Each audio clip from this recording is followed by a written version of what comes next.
শীতলকুচিতে সারা ভারত ক্ষেতমজুর ইউনিয়নের কর্মী সভা এবং মিছিল। সারা ভারত ক্ষেতমজুর ইউনিয়নের কর্মী সভা অনুষ্ঠিত হল শীতলকুচি ব্লক কমিটির উদ্যোগে। প্রথমে শীতলকুচি ব্লকের সিপিআইএম কার্যালয়ে একটি আলোচনা শিবিরের আয়োজন করা হয়। এরপর শীতলকুচি বাজারে একটি মিছিল বের করা হয়। মিছিলটি বাজারের বিভিন্ন গুরুত্বপূর্ণ রাস্তা পরিক্রমা করে পুনরায় পার্টি অফিসে এসে শেষ হয়।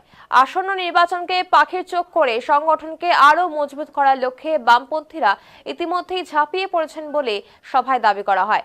তাদের প্রধান দাবিগুলির মধ্যে রয়েছে 100 দিনের কাজ 200 দিনে উন্নতি করা, দৈনিক মজুরি 300 টাকা থেকে বাড়িয়ে 600 টাকা করা, পাশাপাশি তৃণমূল কংগ্রেস এবং বিজেপি সরকারের বিরুদ্ধে সাম্প্রদায়িক রাজনীতির অভিযোগ তুলে তা প্রতিহত করার ডাক দেওয়া হয়।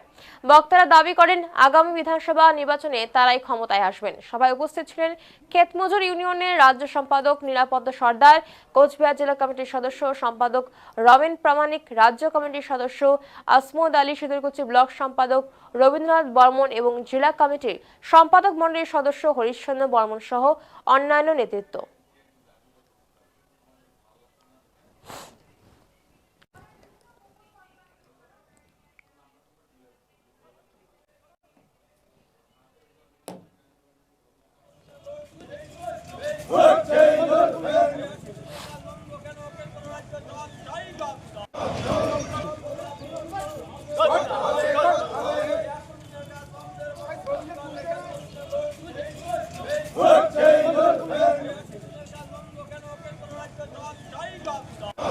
ইতিমধ্যে নির্বাচনের প্রায় কাছাকাছি আমরা সবাই এসে গেছি। নির্বাচন নিয়ে নানান রকমের চর্চা হচ্ছে। তৃণমূল বিজেপি ইতিমধ্যে বাম শক্তি যে বাড়ছে সেটা তারা উপলব্ধি করে আমাদের উপরে নানান রকমভাবে আক্রমণ শুরু করেছে। আমরা সিদ্ধান্ত করেছিলাম ক্ষেতমজুর ইউনিয়নের রাজ্য সম্মেলনে আমরা গ্রামে গ্রামে চাটাই বৈঠক করি। আমরা এই আজকের সভার মধ্য দিয়ে, এই কর্মী সভার মধ্য দিয়ে চাটাই বৈঠক যাতে আমাদের ধারাবাহিক থাকে। এবার নির্বাচনে আমরা চাটাই বৈঠককে পাখির চোখ মনে করছি। আমরা ঠিকঠাক চাটাই বৈঠক করতে পারলে এবার লাল ঝান্ডা শক্তিশালী হবে। সেই জন্য আজকের এই যে মিটিং হলো কর্মী সভা ক্ষেতমজুরদের, এই কর্মী সভা থেকে আমরা চাটাই বৈঠকটাকে আরও নিগুড়ভাবে করার জন্য আহ্বান জানালাম সবার কাছে। শ্রমিক এবং ক্ষেতমজুরদের জন্য কি কি দাবি আপনারা আজকে উপস্থাপন করলেন? আপনারা দেখেছেন যে ইতিমধ্যে আমাদের শ্রমিক ক্ষেতমজুরদের যে অধিকার ছিল সেই অধিকার দিল্লি এবং রাজ্যের সরকার কেড়ে নিয়েছে। শ্রম আইনের মধ্য দিয়ে গরিব মানুষের গতর লুট করার পরিকল্পনা করেছে দিল্লির সরকার এবং সেটাকে সমর্থন করেছে আমাদের রাজ্যের তৃণমূল মমতা ব্যানার্জি। শ্রমিকদের মজুরি বৃদ্ধির বিষয়ে কি আপনাদের কোনো কর্মসূচি আছে, দাবি আছে? মজুরি বৃদ্ধির লড়াই ধারাবাহিক আছে আমাদের মজুরি বৃদ্ধির আন্দোলন। এটা এক একটা জেলায় এক এক রকমভাবে আমরা করছি।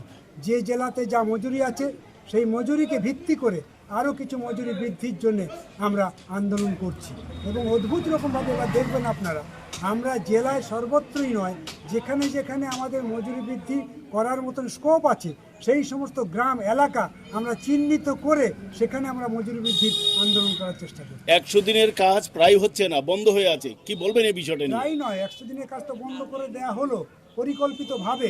কারণ 100 দিনের কাজে গরিব মানুষের অধিকারের কথা বলা ছিল। গরিব মানুষ কাজ না পেলে আইনে যাওয়ার সুযোগ ছিল, কাজ পেয়ে টাকা না পেলে আইনে যাওয়ার সুযোগ ছিল। ওরা দেখলো যে গরিব মানুষের এই আইনটা থাকায় নেতা মন্ত্রীদেরকে কোর্ট পর্যন্ত টানা হচ্ছে, সুতরাং এই আইনটাকে তামাদি করতে হবে। তাই তারা 100 দিনের কাজ বন্ধ করে দিয়ে তারা জি রামজি প্রকল্প আনার চেষ্টা করেছে।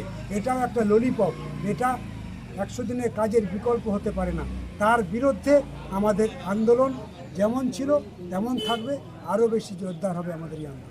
আপনি বলছেন বামপন্থীরা যাচ্ছে, এবারে আতিকুর সে বামপন্থী ছেড়ে বা দীক্ষিতার ক্ষেত্রেও আমরা দেখছি যে তাদের অনেকেই বামপন্থী ছেড়ে তারা রাজনৈতিক দলে, অন্য রাজনৈতিক দলে ঢুকে যাচ্ছে। তাহলে কি বলবেন এই বিষয়টা, প্রবণতাটা কি?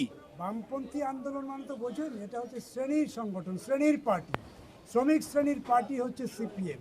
সেই শ্রমিক শ্রেণীর পার্টিতে সবাই টিকে থাকতে পারে না।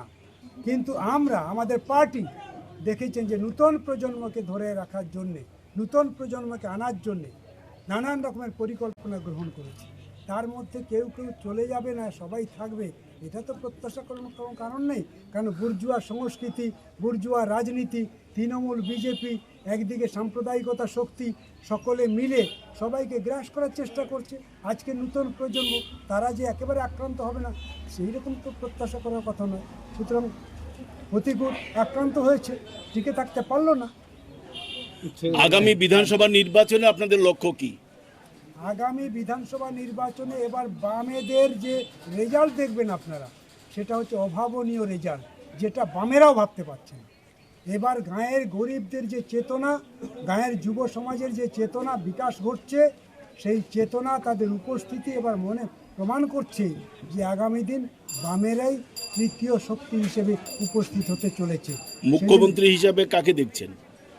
আমরা ওইভাবে দেখি না, মানে বামেদের হচ্ছে দর্শন, কমিউনিস্ট পার্টিতে দর্শন, নীতি ছাড়া হয় না, ব্যক্তি কোনো বিষয় না আমাদের কাছে, নীতিই সর্বস্ব। সেই নীতি আস্তে আস্তে করে পশ্চিমবঙ্গে গরিবদের মধ্যে বিস্তার লাভ করছে। সুতরাং আমরা জয়ের সম্ভাবনা দিচ্ছি। ইতিমধ্যে